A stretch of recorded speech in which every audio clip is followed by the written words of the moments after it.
Hello guys. तो आज हम पढ़ने वाले हैं लीनियर सर्च के एल्गोरिदम को। तो मान लीजिए एक आदमी है जो 5 लोगों में से बॉब को खोज रहा है।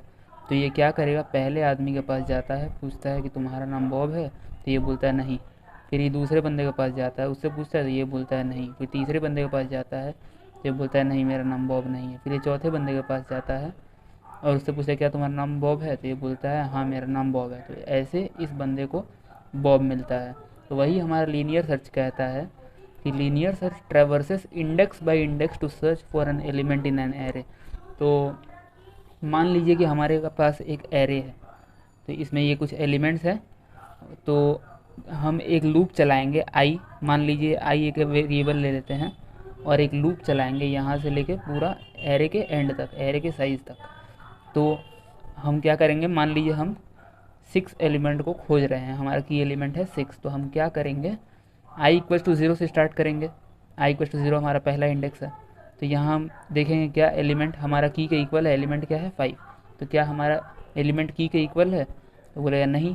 तो हम क्या करेंगे, फिर आई इक्वल्स टू 1 पे जाएंगे। आई इक्वल्स टू 1 पे जाएंगे और देखेंगे क्या एलिमेंट की के इक्वल है, तो नहीं है। 1 इक्वल टू 6 नहीं। फिर यहाँ हम जाएंगे आई इक्वल्स टू 2 पे और यहाँ देखेंगे क्या एलिमेंट की के इक्वल है, नहीं। तो फिर हम क्या करेंगे, आई इक्वल्स टू 3 पे जाएंगे और यहाँ क्या होगा, जब हम आई इक्वल्स टू 3 पे जाएंगे तो क्या एलिमेंट इक्वल्स टू 6 है, ये हमारा कंडीशन चेक होगा और यहाँ से पता चलेगा कि हाँ एलिमेंट इक्वल्स टू की है। तो अब क्या करेंगे, हम यहाँ से रिटर्न इंडेक्स करेंगे। इंडेक्स क्या है हमारा, 0 1 2 3 4 5, ये क्या होते हैं, एरे के इंडेक्स होते हैं। ये हमारे एरे के इंडेक्स है। तो यहाँ से हमें पता चलता है कि हमारे एरे में कोई एलिमेंट प्रेजेंट है या नहीं बाय यूजिंग लीनियर सर्च। तो अगर हम इसके एल्गोरिदम को देखें तो इसमें एल्गोरिदम हमारा है कि स्टेप 1 क्या होगा, हमारा एक लूप चलेगा। कहाँ से चलेगा, फॉर आई इक्वल टू 0 से चलेगा n-1 तक। n क्या है हमारा, n है हमारा size of the array, size of the array, n हमारा साइज ऑफ द एरे है। तो n-1 तक चलेगा। जैसे मान लीजिए हम 0 से स्टार्ट कर रहे हैं ना, ये हमारा 0 है, तो हमारा साइज ऑफ द एरे क्या हुआ, साइज ऑफ द एरे हुआ 7। तो हमारा कहाँ तक चलेगा, 0 से लेके n-1, 7 - 1 इक्वल्स टू 6 तक चलेगा। 6 तक चला। तो हमारा देख लीजिए, ये जैसे ही हमारा 0 से n-1 तक चलेगा, उसमें हम कंडीशन क्या लिखेंगे, if array I is equal to key. Array I हमारा क्या है, एलिमेंट है, या क्या वो इक्वल टू की है। तो हमें पता चलेगा कि यहाँ से कि हमारा आई इक्वल्स टू की है या नहीं। तो यहाँ से फिर हमारा रिटर्न की इंडेक्स हो जाएगा। जैसे ही हमें हमारा आई मिल गया, की मिल गया, वहाँ से हमारा इंडेक्स रिटर्न हो जाएगा। तो हमारा टाइम कॉम्प्लेक्सिटी क्या होगा, टाइम कॉम्प्लेक्सिटी क्या होता है कि किसी भी एल्गोरिदम को कंप्लीट करने में कितना टाइम लग रहा है।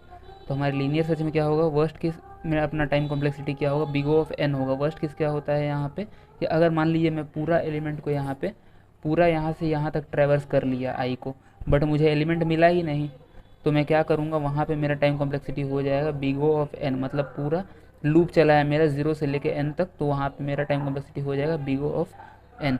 और एवरेज केस क्या होगा कि हमारा बीच में कहीं मिला है, बीच में कहीं मिल गया है।